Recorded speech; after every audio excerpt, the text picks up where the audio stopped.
Ֆիզիկական եւ հոգեկան առողջության հիմքում բժշկական գրագիտությունն է։ Ես առողջ եմ, երբ տեղեկացված եմ։ Ողջույն բոլորին, Հանրային ռադիոյի եթերում ենք, ես առողջ եմ հաղորդման շրջանակում, առաջիկա 30 րոպեներին ձեզ համար կաշխատի Լուսի Քոչարյանը, հիշեցնեմ այն բոլոր հասանելի տարբերակները, որով կարող եք մեզ հետևել, դրանք են armradio.am կայքի on-line ռեժիմը, live stream-ի տարբերակը կարող եք եւ դիտել եւ լսել, տեսագրություն ձայնագրությունները փնտրեք այս նույն կայքում, ես առողջ եմ բաժնում եւ իհարկե առաջարկում եմ միանալ Facebook-յան հարթակին, Հայատար գրված Հայաստանի հանրային ռադիո Facebook-յան էջին, այստեղ եւս կկարողանաք մեզ եւ տեսնել, եւ հետեւել, եւ մեկնաբանություններում հարցեր ու դիտարկումներ նաեւ թողնել։ Ներկայացնեմ ում հետ ենք զրուցելու ինֆեկցիոն հիվանդությունների ազգային կենտրոնի բժշկական ծառայությունների մասով որակի պատասխանատու բժիշկ վարակաբան Քնարիկ Սարգսյան։ Ողջույն։ Ողջույն։ Շնորհակալություն թեմայի առաջարկի համար, քանզի դուք նշեցիք, որ կարմիր քամի, ահա այսպիսի անուն ունեցող հիվանդությունն այս սեզոնին բարձրացել է դրա ակտուալությունը եւ արժե դրան անդրադառնալ ու իրազեկել հանրության համար, ինչ պետք է իմանալ այս հիվանդության եւ առհասարակ կարծում եմ վարակիչ հիվանդությունների նմանատիպ հիվանդությունների վերաբերյալ, որովհետեւ դրանք տարածվում են դրանք ընդհանուր հանրության համար կարծում եմ սպառնալիք են եւ այսպես որքան շատ իմանանք, այնքան լավ կլինի։ Հիմա սկսենք երևի թե ընդհանուր նկարագրից, նախ կարմիր քամի ինչու այսպիսի անվանում այս վարակիչ հիվանդության համար, երեխաների է թե մեծահասակների է, ինչ ընդհանուր նկարագիր ունի։ Շատ լավ, շնորհակալություն շատ անդրադարձի համար այս թեմային, քանի որ իսկապես այս պահին այն ակտուալ է դարձել, ունենք դեպքեր, կարմիր քամի հիվանդության անվանումը գալիս է հենց հիվանդության կլինիկական նշաններից։ Այն մաշկի վարակային ծագման հիվանդություն է, որը ուղեկցվում է նաև համակարգային դրսևորումներով։ Կարմիր, որովհետև մաշկի վրա ունենում ենք կարմրություն, իսկ քամի, քանի որ շատ արագ քամու պես տարածվում է այն։ Այս հիվանդության անվանումը տարբեր լեզուներով տարբեր է եւ օրինակ անգլերենով լատինական անվանումն է erysipelas, որը գալիս է հունական բառից erythros կարմիր եւ pela մաշկ, այսինքն բառացիորեն կարմիր մաշկ։ Շատ տարբեր տեղերում տարբեր բնութագրեր կան, նաև կարմիր կրակ, քանի որ կրակի տեսք է ունենում, բոցավառվող կարմիր երբեմն կարող է լինել մաշկը, եւ այն կարծես առանձնացած է լինում կողքի առողջ հյուսվածքից, մի փոքր ավելի բարձր եւ ոչ հարթ եզրերով։ Նաև կոչվում է աշխարհագրական քարտեզի տեսք դա, այդպես քարտեզի պես առանձնացած, բարձրացած եւ դրա հետ կապված է նաեւ որպես կրակ, կարմիր կրակ կոչել է այս հիվանդությանը։ Հետաքրքիր է, ես միշտ հիվանդությունների տարբեր անվանումների այդ արվեստագիտական եւ ստեղծագործ մոտեցումները ապշեցնում են ուղակի, միշտ ասում եմ, որ բժշկագիտությունը նույնպես իր ստեղծարար, հետաքրքիր եւ տպավորիչ կողմերն ունի, այն այդքան միայն վախենալի եւ միայն այսպես ձիգ գիտությանը չի վերաբերում։ Փաստորեն դրա հիմնական բնութագիրը կարմրությունն է եւ արագ տարածվելը, դուք նշեցիք նաեւ, որ մաշկից ավելի բարձր է ու ես հիմա մտաբերեցի, որ բավականին տարբեր այլ խնդիրներ կան, որ հենց այս նույն նշանները ունեն։ Հիմա ինչպես տարբերել, կան առանձնահատուկ գանգատներ, բողոքներ, որոնցով մարդը կարող է օրինակ տարբերակել, սա ալերգիկ ցանավորում է, թե այնտեղ մաշկային այլ հիվանդություն է, թե հենց կարմիր քամի է միգուցե։ Իհարկե շատ լավ կողմից մոտեցանք կարծես հիվանդությանը, սկսենք ախտորոշման մասից, ինչպես մտածել ես հիվանդության մասին, նախ ասեմ, որ այս այն ոչ հաճախ հիվանդություններից է, որի դեպքում չկա հատուկ ախտորոշիչ թեստ։ Այսինքն այնպես չէ, որ մենք լաբորատոր անալիզ ենք անելու եւ ախտորոշենք, այ հենց այն հիվանդություններից է, որ ախտորոշումը դրվում է կլինիկորեն, այսինքն նշաններից ելնելով, որոնք այնքան տիպիկ են, որով առաջնորդվելով բժիշկը արդեն իսկ կարող է տալ ախտորոշում առանց լրացուցիչ թեստերի։ Այ ինչպես տարբերել։ Յուրաքանչյուր կարմրություն, յուրաքանչյուր կարմիր մաշկ դեռևս կարմիր քամի չէ բնականաբար։ Սա շատ կարևոր է, քանի որ տարբեր հիվանդություններ կարող են բերել մաշկի կարմրության։ Իհարկե ալերգիկ, ցաներ հիվանդություններից բավականին տարբերվող է այն, քանի որ լինում է տեղային եւ ավելի մեծ բնույթի, կարծես մեկ ամբողջական ցանային էլեմենտ է, մեծ, իհարկե երբեմն հնարավոր է, որ դրա վրա առաջանան բշտիկներ կամ երբեմն արյունազեղումներ, բայց հիմնականում ինքը սենց մեծ էրիթեմատոզ ախտահարում է, որը դինամիկ մեծանում է, այդ արագ տարածումը նաեւ դրան է վերաբերում, որ մաշկային դրսևորումն էլ կարող է փոքր սկսել ու արագ տարածվել եւ մեծանալ։ Տեղակայումից սկսենք, առավել հաճախ տեղակայվում է ստորին վերջույթներին։ Իհարկե, ցանկացած հատվածում մաշկը կարող է ախտահարվել, բայց հատկապես ստորին վերջույթներին էլի հաճախ հանդիպող տարբերակներից է դեմքի ախտահարումը կարմիր քամի հիվանդությամբ եւ ինչ է տեղի ունենում։ Դրա մաշկային դրսևորումներին պարտադիր նախորդում է ընդհանուր համակարգային ռեակցիան օրգանիզմի։ Ջերմության բարձրացում, թուլություն, ընդհանուր վատ ինքնազգացողություն, երբեմն սրտխառնոց փսխում եւ այլն։ Սա հենց իրեն տարբերակում է մի շարք հիվանդություններից։ Կարմիր քամի առանց ջերմության բարձրացման դասականորեն այդպես է ասվում, որ չի լինում։ Իսկ քանի օր առաջ են սկսվում այս համակարգային դրսևորումները, օրինակ, եւ արդյոք սա համարվում է դեռ լատենտ քողարկված փուլ, թե ոչ այնքան։ Այ վարակիչ հիվանդությունները սովորաբար ունենում են նախանշանային փուլ կամ լատենտ ընթացք, դա մի փոքր այլ է, այս հիվանդության դեպքում այն կոչվում է նախանշանային փուլ, երբ մենք ունենք ընդհանուր բնույթի նշաններ եւ հաջորդիվ արդեն լինելու է այն նշանը, որը կխոսի տվյալ կլինիկական հիվանդության կլինիկական ընթացքի մասին։ Այսինքն, առաջինը այդ ջերմության բարձրացում եւ մյուս համակարգային նշաններն են լինում, որից հետո հնարավոր է ժամեր, բայց հիմնականում 1 օր անց դիտվում է մաշկային դրսևորումը։ Երբեմն կարող է այդ սկիզբը չտեսնեն, բայց մինչև մաշկային այդ կարմրությանի հայտ գալը շատ հաճախ լինում է ցավ այնտեղում, որտեղ որ առաջանալու է այդ կարմրությունը։ Նախապատրաստվում է կարծես մաշկը։ Այո, ցավ է լինում, մաշկը սկսում է ձգվել, այտուցվել եւ կարմրել։ Ցավը հիմնականում հենց այտուցով է պայմանավորված, քորը եւս այդ մաշկի շատ ձգվելու արդյունքում է լինում։ Սա ալերգիկ քորը չէ, բավական տարբերվում է անգամ քորը իր բնույթով,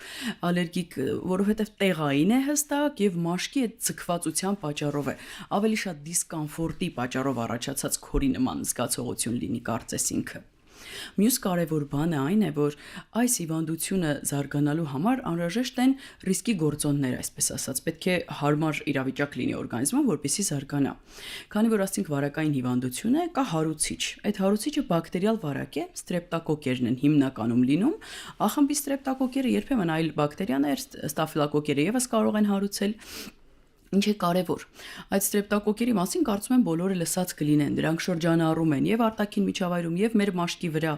եւ ամեն անգամ չէ, որ մենք կարող ենք ունենալ կարմիր քամի։ Որպեսզի կարմիր քամի զարգանա, նախ եւ առաջ անհրաժեշտ է, որ մաշկի ամբողջականությունը խախտվի։ Քերծվածքներ, ճաքեր, կտրվածքներ, այսինքն որևէ վնասվածք մաշկի, որից ստրեպտոկոկը կանցնի ներս եւ կառաջացնի այդ բորբոքումը։ Որտեղի ստրեպտոկոկը, օրինակ արտաքին միջավայրի կամ հենց մաշկի, հատկապես ցանկացած կեղտոտ միջավայր եւ եթե հողային միջավայր լինի, տեսեք վնասվածքի մասին եմ խոսում, քերծված, որը դրսում կլինի, քերծված հատվածը կեղտոտվեց արտաքինից, հա, նույնիսկ պարտադիր չէ որ առատ հողային ինչ որ աղտոտում գնա, բավական է որ լինի։ Երբեմն էլ հնարավոր է որ առանց մեծ վնասվածքի, հա, լինում են պացիենտներ, ովքեր անգամ չեն էլ նշում, թե երբ եւ ինչպես սկսեց, լինում են պացիենտներ ասում են, այ հողի հետ գործ էի անում երկարատև, հատուկ շրջան էր հողագործության, մեկ էլ ջերմեցի, մտածեցի մրսել եմ, հետո ոտքս ասցի լավ, քերծվածքն է ու այսպես երբեմն շատ ուշ են գալիս։ Այ այդ բոլորը միասին բերում են նրան, որպեսզի առաջանա։ Բայց միայն քերծվածքը չէ պատճառը, որտեղ բոլորս ամեն օր ունենում ենք տարբեր քերծվածքներ եւ հատկապես շատ վախենալի կլիներ անընդհատ մտածել, որ մենք հիմա ստրեպտոկոկի հետ ենք գործ ունենում։ Մենք ստրեպտոկոկի հետ անընդհատ գործ ենք ունենում, բայց միշտ չէ որ ունենում ենք կարմիր քամի հիվանդություն։ Այո։ Կարմիր քամի զարգանալու համար նաեւ պետք է օրգանիզմի դիմադրողականության անկում այլ պատճառներով եւս, հա, ոչ միայն մաշկի ամբողջականությունը խախտվի, այլ նաեւ ընդհանուր տարբեր համակարգային հիվանդություններ։ Այսինքն այնպիսի հիվանդություններ, որոնք բերում են օրգանիզմի իմուն համակարգի ընկճման կամ տեղային խնդիրների։ Կլինի անոթային հիվանդություններ, օրինակ վարիկոզ հիվանդությունը, շաքարային դիաբետը, էլի բավականին լուրջ ռիսկի գործոն է, լիմֆոստազը, ընդ որում որ հատվածում որ ունենանք լիմֆոստազ, մենք միշտ լիմֆոստազ ասելով պատկերացնում ենք ոտքերը այտուցվեն լիմֆոստազի պատճառով, երբ ավիշը նորմալ հետ չի վերադառնում եւ առաջանում է այտուց լիմֆոստազի պատճառով, բայց հետվիրահատական շրջանում տարբեր հատվածներում եւս հնարավոր է ավիշի հոսքի դժվարացում, օրինակ կրծքագեղձի հեռացումից հետո, երբ այնտեղ ավշային հանգույցներ են հեռացվում, հնարավոր է այդտեղ եւս ավշային շրջանառության խանգարում ու արդեն ձեռքի շրջանում կունենանք ավելի բարձրացած ռիսկ։ Ուստի բոլոր նրանք, ովքեր ունեն քրոնիկ հիվանդություններ, որոնք բերում են հատկապես արյան շրջանառության, ավշի շրջանառության խանգարումների, առավել բարձր ռիսկի գոտում են։ Կարևոր դեր ունի նաև ճարպակալումը, որը եւս կարող է բերել անոթային խնդիրների առաջացման, նորից այդ նույն պատճառով շրջանառությունը արյան եւ ավշի դժվարանում է եւ այն էլ բերում է տեղային խնդիրների առաջացման, ուստի ստրեպտոկոկը ներխուժելու դեպքում ավելի հեշտությամբ կարողանում է առաջացնել կարմիր քամի հիվանդությունը։ Առաջին հայացքից թվում է ճարպակալումը ինչ կապ կարող է ունենալ, բայց քանի որ այն համակարգային ամբողջ օրգանիզմի համար տարբեր խնդիրներ է առաջացնում, հետևաբար ռիսկի խմբի մեջ են, ինչպես հասկանում ենք, սա ախտահարում է ավելի շատ մեծահասակներին, քան երեխաներին։ Կարող եք այն ամենավտանգավոր տարիքային հատվածները նշել։ Այո, շատ ճիշտ է։ Երեխաների մոտ չի հանդիպում։ Շատ ճիշտ է, կարող է հանդիպել ցանկացած տարիքում։ Երեխաները նույնպես կարող են ունենալ ռիսկի խմբից դուրս անձիկ, երիտասարդները առողջ անգամ եւս երբեմն կարող են ունենալ կարմիր քամի, բայց ամենամեծ ռիսկի խմբում են այն անձինք, ովքեր ավելի բարձր տարիքի են, 60 տարեկան եւ ավելի բարձր տարիքը եւ դրան զուգահեռ այդ քրոնիկ հիվանդությունները։ Տարիքը այստեղ հիմնականում որպես ռիսկի գործոն է հանդես գալիս, քանի որ այդ տարիքում ավելի շատ են հանդիպում իմ նշած տարատեսակ առողջական խնդիրները, եւ կուզեի ճարպակալման մասով մի բան եւս ասել, որ պատկերացնենք ինչ դեր կարող է ունենալ ճարպակալումը, օրինակ որովայնային ճարպակալումը առաջացնում է անոթների եւ ավշային ուղիների ճնշում։ Այդ պատճառով մի փոքր այլ իրավիճակ էլ դիտարկենք հղիությունը, որը եւս սուր առաջացած որովայնի չափերի մեծացում է, ինչը եւս կարող է բերել ռիսկի բարձրացման, ավշային անոթներից հետ հոսքի դժվարացում, արդեն իսկ վարիկոզ խնդիր ունեցող անձանց մոտ հատկապես եւ ուստի հղիությունը նույնպես կարող է լինել հանդես գալ որպես ռիսկի գործոն այս հիվանդության զարգացման համար։ Խոսենք նաեւ տարածման խնդիրներից, սա վարակիչ է թե ոչ, եթե այո, ապա ինչ ուղիներով, ովքեր պետք է զգուշանան, ինչպես պահպանել հիգիենայի կամ խնամքի կանոններ, որ եթե օրինակ ընտանիքում արդեն կա վարակված անձ, չտարածվի այն։ Շատ լավ, ես երբ խոսում էի հիվանդության կարծես սահմանման մասին, ասեցի վարակային ծագման, հատուկ այդպես եմ նշում, որ իմանանք, որ ինքը ունի ինֆեկցիոն ծագում, ունի հարուցիչ, բայց շրջապատի համար առանձնակի վտանգ չի ներկայացնում անձը, քանի որ արդեն մենք իմացանք, որ մեր շրջապատում, մեր մաշկի վրա կարող են լինել այդ նույն ստաֆիլոկոկերն ու ստրեպտոկոկերը, որոնք սովորաբար շրջանառում են, բայց ոչ բոլորն են ունենում այս խնդիրը։ Իհարկե, ընտանիքի անդամը եթե ունենում է, ընտանիքի մյուս անդամների համար հատուկ ռիսկ չի ներկայացնում, որ նրանք կվարակվեն, բայց եթե կա էլի անձ, ով ունի իմ նշած ռիսկի գործոնները, բացի այդ կա մաշկի ամբողջականության խախտում, ձեռքերի հիգիենայի ոչ համապատասխան ձևով պահպանում, ապա տանը եւս ռիսկ կլինի։ Անհրաժեշտ է ախտահանել, մաքրել բոլոր վերքերը, որոնք որ առաջանում են օրվա ընթացքում, տարբեր տեղերում, երբ լինում է մենք առնվազն լվանում ենք մեր ձեռքերը, ապա եթե այդ վերքը մի փոքր ավելի մեծ է, շատ կարևոր է դրա ախտահանումը, ինչը եւս կօգնի ստրեպտոկոկերից խուսափել, պահպանել տարրական հիգիենա, մաշկի խնամք,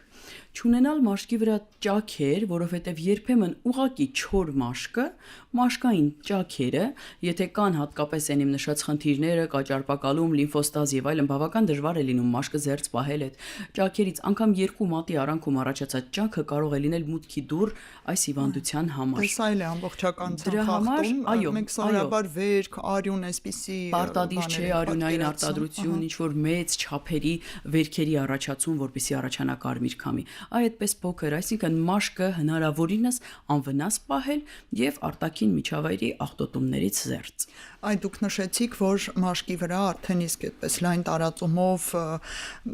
արտաքին դրսևորումները լինում են, իսկ դրան առողջ մարդու շփումից այդ մաշկ կամ մաշկ հագուստ, այսպես վարակը կարող է անցնել։ Շատ հազվադեպ, որ կարողանա այդ փոխանցումը լինել, որովհետեւ հենց բուն վերքի միջոցով ինքը չի արտազատվում արտաքին միջավայր։ Իսկ նույն ափսեից ուտելիք, այսինքն այստեղ թքային շփումները, չէ, կոնտակտային այդպես նույն ափսեն, նույն սպասքը կիսելը, նույն որևէ ընտանիքիում, որևէ բան առանձնացնել տվյալ անձի համար հարկավոր չէ, այլ դասական, տարական հիգիենա պահպանելը բավական կլինի կանհարգելման համար։ Անպայման անդրադառնանք նաև հիվանդության ընթացքին։ Արդյոք դրա գանգատները այսպես պահպանվում են նույն տիպի, նույն չափի եւ նույն խանգարող հանգամանքի մի քանի օր, թե դրանք անպայման զարգանում են, վիճակը ավելի վատանում է, ընդհանրապես ինչպես կնկարագրեիք այս հիվանդության ընթացքը։ Հիվանդության ընթացքը շատ կախված է օրգանիզմից, որտեղ առաջացել է այն, թե ինչպես օրգանիզմը կպատասխանի այս հիվանդությանը, ինչպիսի ընթացք կստանա այն, հնարավոր է որ սահմանափակվի եւ մի քանի օրվա ընթացքում շատ հեշտ լավանա։ Իհարկե ինքնալավացման դեպքերը շատ քիչ են այստեղ, քանի որ բակտերիալ վարակ է, մենք շատ հաճախ ենք կարիք ունենում բուժման, գրեթե դեպքերի մեծամասնությունում կարիք կա անտիբիոտիկներով, հակաբակտերիալ բուժում իրականացնել, որը եւս ունի յուրահատկություն, պետք է ճիշտ ընտրված հակաբիոտիկ ունենանք եւ ճիշտ տևողությամբ։ Եթե թեթև ընթացք ունենանք, ապա շատ կարճ, նույնիսկ հիվանդանոցային բուժման կարիք չի լինի, ամբուլատոր պայմաններում այն կկարգավորվի։ Բայց եթե ունենում ենք հիվանդության ծանր ընթացք, հատկապես այդ ռիսկի խմբում գտնվող անձիկ, ովքեր արդեն իսկ ունեն տարբեր գործոններ, որոնք ցանկացած վարակային հիվանդության համար են ռիսկի գործոն ծանր ընթացքի բերելու,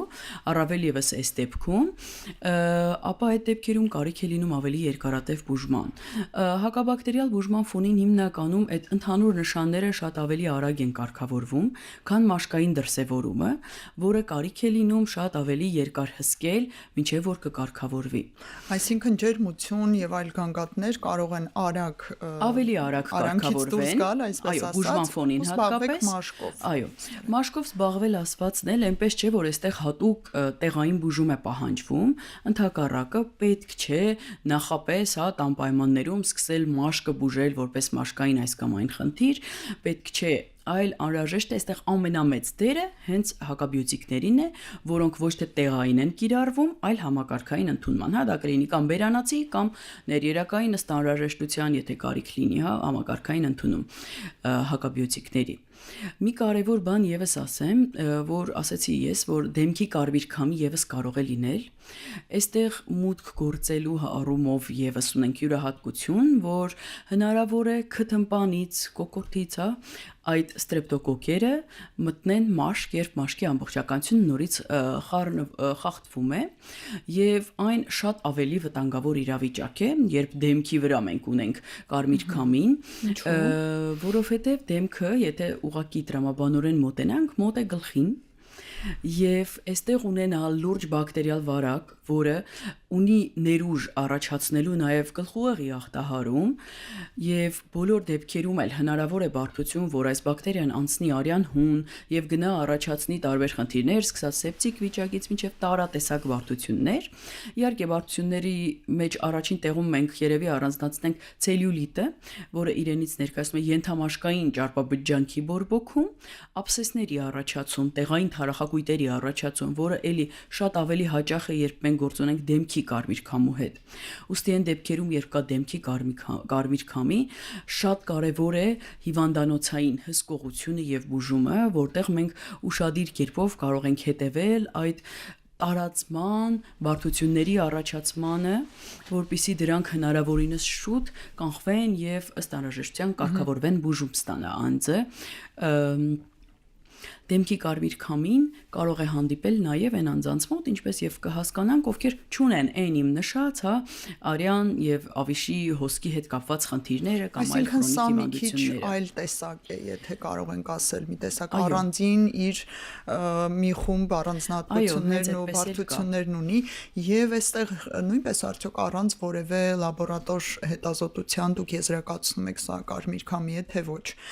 Գոնե թե զարգացման համար գլխի տարբեր գործիքային հետազոտություններ չեն արվում։ Եթե լինեն բարդությունների կասկած, հա, օրինակ աբսես ունենանք ոչ տեղային, այլ հա, կամ ունենանք համակարգային որևէ գլխուեղի ախտահարման նշան, այդ ժամանակ միանշանակ։ Բայց մի կարևոր բան էլ, եթե ժամանակին սկսում ենք բուժում, ապա մենք հնարավորինս խուսափում ենք բարդությունների առաջացումից։ Ժամանակին սկսած հակաբակտերիալ բուժումը։ Դրա համար եմ դեմքին առանձնացնում հատկապես, որ եթե կա դեմքի վրա ինչ որ կարևորություն անհասկանալի, որը այտուցվում է, մաշկաբանի մոտ են գնում, դիտարկում են որպես դեմքի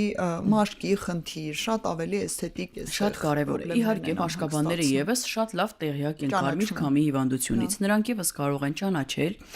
եւ շատ հաճախ նույնիսկ բուժում են իրենք սկսում, բայց այս դեպքերում եւս դերմատոսկոպիայի կարիք չի լինում, որտեղ ինքը տեսանելի իսկապես տարբերվում է։ Եթե դասական ընթացք լինի շատ հեշտ, բայց եթե ունենանք օրինակ բշտիկային ձև, երբ առաջացել է բշտիկ, որը շատ նման է դեմքի կարմիր քամու դեպքում, օրինակ հերպետիկ ախտահարմանը, ակնեից տարբերվող, այլ ջրով լցված Այո, լավ։ Հերպետիկ ախտահարմանը կարող է նման լինել, եւ այս դեպքում անձը սկսի իրականացնել տեղային հակավիրուսային բուժում կամ երբեմն նույնիսկ խմել եւ այլն ու դրանով ուշանա հիվանդության սկիզբը։ Հատկապես որ հերպեսը կարող է, հա, առաջանալ մրսածության նշաններից հետո, երբեմն հնարավոր է դրանք խառնել, բայց արդեն ասի շատ արագ տարածվող հիվանդություն է եւ այսօր բշտիկն է, վաղը այն ավելի կտարածվի եւ եթե նույնիսկ մաշկաբանի հետ քննարկել եւ որոշել են ինչպիսի բուժում անել տեղային, բայց այն կարծես չի ենթարկվում համակարգային նշանները արտահայտված են դող, սարսուռ, բարձր ջերմություն, ընդհանուր ինքնազգացողությունը շատ ավելի վատ է, ապա բոլոր այս դեպքերում պարտադիր է վարակաբանի խորհրդատվություն իրականացնել։ Այստեղ է շատ կարևոր ինֆեկցիոն հիվանդությունների մասնագետի դերը, որը հստակ տարբերակում կարող է տալ այս երկու իրարից շատ տարբեր ինֆեկցիոն հիվանդությունների միջև եւ շատ ավելի ճիշտ մոտեցում վարման առումով եւս։ Պատահում է, որ այնուամենայնիվ սխալ ախտորոշում դրվի եւ չտարբերակի բազմաթիվ են դեպքերը, որ հենց կարմիր քամին է։ Բազմաթիվ են դեպքերը, իհարկե, մասնագետները, բժիշկ մասնագետները եւս կարող են երբեմն շփոթել, ասեցի արդեն, որ անձը ունենում է ճարպակալում, օրինակ, անոթային խնդիրներ, շաքարային դիաբետ, զուգահեռ բնականաբար, երբ տեսնի մաշկի վրա ինչ-որ բան, առաջնահերթ դիմելու է իր այլ խնդիրներով զբաղվող բժիշկներին եւ երբեմն, եթե դա լինի ուղղակի նկարագրություն, ուղղակի նկար կամ ինչ-որ բան, հնարավոր է, որ այն շփոթվի։ Այդպիսի դեպքեր ցավոք շատ են հանդիպում։ Դրա համար ֆոտոներով չենք բուժվում։ Երբեմն ֆոտոն էլ այնքան տիպիկ կարող է լինել, որ մի անգամից հասկանան, բայց շատ կարևոր է։ Այո, բայց եկեք համաձայնենք, որ 10-ից քանի դեպքը շատ կարևոր է, որ զննվի պացիենտը եւ այդ բոլոր համակարգային նշանները եւս հետը զուգահեռ գնահատվեն։ Լինում են դեպքեր, որ շատ այլ հիվանդություն, հա, օրինակ տրոմբի պատճառով առաջացած խնդիրը նման է լինում կարմիր քամուն իր մաշկային դրսևորմամբ, բայց այն չի լինում բոլորովին կարմիր քամի, որովհետև ասեցի, որ առանց ջերմության համակարգային նշանների չի լինում։ Դրա համար է այստեղ շատ կարևոր այդ համակարգային մոտեցումը ճիշտ դիտարկել եւ հստակ որոշել, թե ինչ հիվանդության հետ գործ ունենք, որովհետեւ բուժումը շատ տարբեր է լինելու։ Կլինի սա կարմիր քամի, թե անոթային որևէ խնդիր։ Անոթային շատ խնդիրների պատճառով առաջացած խոցեր, տրոֆիկ խնդիրներ, մաշկային խնդիրներ եւս պահանջում են հակաբակտերիալ բուժում, բայց այդ դեպքում եւս հակաբիոտիկի ընտրությունը եւ բուժման տևողությունը կարող են նկատելի տարբերվել կարմիր քամու համար կայացված որոշումից։ Դրա համար նորից նշեմ, որ բժիշկ վարակաբանները շատ կարևոր դեր կունենան ճիշտ ախտորոշման եւ ճիշտ բուժման հարցում։ Նաև բուժման հարցում դուք նշեցիք հիմնականում հակաբիոտիկային մեթոդներ այստեղ առկա ու նշեցիք, որ ամեն հակաբիոտիկ չի, որ կաշխատի կօգնի, սա ինչպես եք ընտրում, որովհետև մեզ մոտ մի փոքր այդ սովորությունն էլ կա, ուղղակի մտնել դեղատուն եւ ասել ինձ որևէ հակաբիոտիկ տվեք, ինձ ասել են, որ դա պետք է։ Սա բերում է մեկ այլ խնդրի առաջացման, որ արդեն իսկ հակաբիոտիկ ստացած, ոչ ճիշտ տեղաչափով, ոչ ճիշտ խմբի հակաբիոտիկ ստացած պացիենտը դիմում է եւ շատ ավելի դժվար է լինում կառավարելը։ Ասեմ ձեզ, իհարկե կա ուղեցույցային մոտեցում, թե ինչպես բուժել, ինչ դեպքում, ինչ տեղակայման եւ այլն, բայց երբեմն մենք 1-2 օր հակաբակտերիալ բուժման ֆոնին չենք ունենում վիճակի լավացում եւ կարիք է լինում փոփոխություն կատարել բուժման սխեմայում, քանի որ այստեղ միկրոբի հետ գործ ունենք, որը եւս ձեռք է բերում կայունություն տարբեր հակաբիոտիկների նկատմամբ, դրա համար կարելի ասել, որ նույնիսկ շատ դեպքերում հենց անհատապես է որոշվում բուժման ընթացքը։ Պետք չէ ոչ մի դեպքում պատահականորեն ընտրել եւ որոշել հակաբիոտիկը, եւ այստեղ մի կարեւոր բան էլ կա, որ այս անձիկ ունենալով ռիսկի գործոններ այս հիվանդության առաջացման համար, մեկ անգամ կարմիր քամի ունենալուց հետո ռիսկի խմբում են հետագայում կրկնությունների։ Այդ այն վերջին հարցներ լինելու արդյոք կրկնվում են այս հատկապես առաջին էպիզոդից հետո 1-ից 3 տարվա ընթացքում շատ մեծ է հավանականությունը նաև կրկնությունների։ Այս առումով եւս կանխարգելու։ Դե առաջնահերթ եւ ամենակարևոր կանխարգելումը այն կլինի, որ արկա առողջական խնդիրները փորձեն հնարավորինս կառավարել, այսպես ասած, հա, կարգավորել մաշկի վիճակը, անոթային խնդիրները, լիմֆոստազը եւ այլն, բայց հենց իհարկե քաշը բավական մեծ դեր ունի ընդ որում, ասեմ ձեզ, երբ մի էպիզոդից հետո մարդը որոշում է, որ պետք է ավելի առողջ ապրելակերպ վարի, քաշը նվազեցնի, շաքարային դիաբետի դեպքում ավելի ուշադիր հսկի իր սննդակարգը եւ լավ հսկեն նաեւ գլյուկոզայի մակարդակը արյան մեջ շատ ավելի լավ ընթացք է ունենում իր ամբողջ կյանքը եւ ավելի քիչ է հավանականությունը որ կունենան բայց մի կարեւոր բան էլ կա այստեղ կա հատուկ կանխարգելում հակաբակտերիալ այդ նույն հակաբակտերիալ որով որ բուժեցինք հիմա էլ մեկ այլ հակաբիոտիկ կարող ենք օգտագործել բավականին երկարատև որպեսզի կանխարգելենք կրկնությունների առաջացումը, որովհետև դրանք իսկապես շատ հաճախ կարող են լինել եւ երբեմն 6 ամիս, 1 տարի լինում են դեպքեր, երբ ավելի երկար հակաբակտերիալ պրոֆիլակտիկայի կարիք է լինում, որը եւս պետք է իրականացվի վարակաբանի հսկողությամբ, որպեսզի ճիշտ տեղորայք, ճիշտ տեղաչափով նշանակվի։ Հետաքրքիր է, մենք նաև հաճախ ենք լսում կողմնակի էֆեկտների մասին հակաբիոտիկների, այստեղ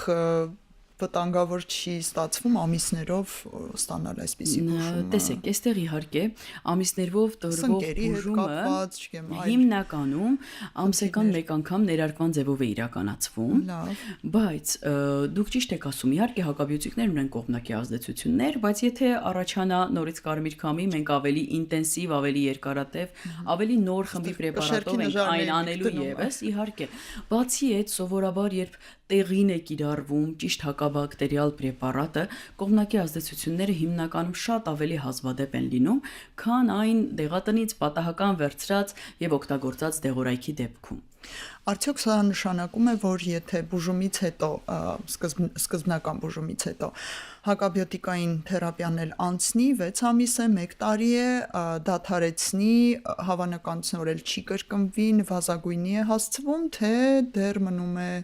վտանգը եւ ինչ է կանում այսպիսի բուժառուների հետ։ Իդեալական, հա, ժամանակին սկսված բուժում, ժամանակին իրականացված կանխարգելում, եթե կան ուղեկցող խնդիրները, որոնք դինամիկայում աճում են, հնարավոր չէ կառավարել, անոթային հոսքը կարգավորել, ավշի հետ հոսքը կարգավորել եւ այլն, միևնույնն է դեռևս ռիսկ կա։ Իհարկե ռիսկը մինիմալի է փորձում հասցվել, կառավարելով այդ իմ նշած բոլոր գործոնները, այդ թվում եւ հակաբակտերիալ կանխարգելումը իրականացնելով, բայց այնուամենայնիվ 100%-անոց մենք ոչինչ չունենք բժշկության մեջ եւ այստեղ եւս փորձում ենք հասցնել նվազագույնի կրկնությունների ռիսկը։ Սա չի նշանակում, որ ինչ որ իմաստով քրոնիկական խնդրի է վերածվում։ մի անգամ փոքր մտել է օրգանիզմ եւ այլ են։ Քրոնիկ հիվանդությունների դեպքում կարծես դուրս չգա խնդիրը օրգանիզմից, բայց այստեղ երբեմն նույնիսկ եթե ունենում ենք լավացում հստակ կարգավորում, հնարավոր է նորից մուտք գործի այդ բակտերիան, որտեղ այն անընդհատ շրջանառում է արտաքին միջավայրում եւ մեր մաշկի վրա եւս։ Չենք կարող ասել նորը մտավ, հինն ակտիվացավ եւ այլն։ Ահա, տարբերել հնարավոր չէ եւ հատկապես որ լաբորատոր թեստեր չկա, մնում է ձեր անամնեզը հավաքելու եւ նշանները հավաքելու հույսին, այսպես ասած, ինչ հիմնական հարցեր եք տալիս, երբ այդ կասկածով ձեր սենյակ են գալիս, կարող եք նշել։ Դուրս բերել այն գանգատները, որոնք ասեցինք, սկիզբը, բարձր ջերմություն, թուլություն, ընդհանուր այդ ինտոքսիկացիայի նշաններ են կոչում, այդ թուլություն, ինքնազգացողության վատացում եւ տեղային ցավը, որը նախորդում է մաշկային դրսևորմանը։ Դո կարևոր է նաեւ թե ինչպես սկսվեց, ինչպես տարածվեց։ Երբեմն հենց այդ քերծվածքի տեղում է սկսվում եւ այդ տեղից էլ տարածվում է խնդիրը, այդ եւս մեզ հուշող կարող է լինել։ Երբեմն օրինակ դեմքի կարմիր քամու ժամանակ հնարավոր է հաջորդի այս խնդիրը որևէ վիրուսային ծագման խնդրին, երբ վիրուս է տարել անձը, հա, շնչառական վարակ է տարել, որի ժամանակ եղել է քթից արտահայտված հոսք, այդպիսով կամ բկանցքում է եղել խնդիր, քանի որ սա ստրեպտոկոկ է, շատ սիրում է նաև առաջացնել տոնզիլիտներ, հա, բկանցքի ախտահարում, այնտեղից եւս երբեմն կարող են այսպիսի նշանները, որոնք նախորդել են հիվանդությանը, հուշել այս խնդրի մասին, նաև իհարկե մենք հստակ լաբորատոր ցուցանիշներով չէ որ առաջնորդվում ենք ախտորոշում դնելիս, բայց կան ցուցանիշներ բորբոքման մասին խոսող, որոնք եւս կարող են հուշել եւ խոսել իօգուտ կարմիր քամու ի համեմատ այլ խնդրի։ Այդ նշանները, որոնք շատ տիպիկ են եւ դրանից բացի նաեւ ցավը, ձգվածությունը, մաշկի մի փոքր կողքի առողջ հյուսվածքից իր հստակ առանձնացումը, դրանք իսկապես շատ տիպիկ են եւ շատ դժվար չէ հասկանալ ինչի հետ փորձառու բժշկի սենյակում եւ ձեռքերում հաստատ հնարավոր է։ Շատ շնորհակալություն։ Մենք լիակատար պատկերացում կազմեցինք, թե ինչ է կարմիր քամի վարակիչ հիվանդությունը։ Հարգելի ունկնդիրներ, ուշադիր եղեք, վարակաբանները պնդում են, որ այժմ այս պահին սեզոնային, երևի, հա, սեզոնային։ Այո, արդեն ակտիվացում ունենք, պայմանավորված ակտիվ է հիվանդությունը, ուշադիր եղեք եւ ժամանակին դիմեք բժշկի adekvat բուժում ստանալու համար։ Մենք զրուցեցինք ինֆեկցիոն հիվանդությունների ազգային կենտրոնի բժշկական ծառայությունների մասով պատասխանատու, ինչպես նաև մասնագիտացմամբ բժիշկ վարակաբան Քնարիկ Սարգսյանի հետ ձեզ համար աշխատեց Լուսի Քոչարյանը։ Եվս մեկ անգամ շնորհակալություն եւ ցտեսություն բոլորին։ Ֆիզիկական եւ հոգեկան առողջության հիմքում բժշկական գրագիտությունն է։ Ես առողջ եմ, երբ տեղեկացված եմ։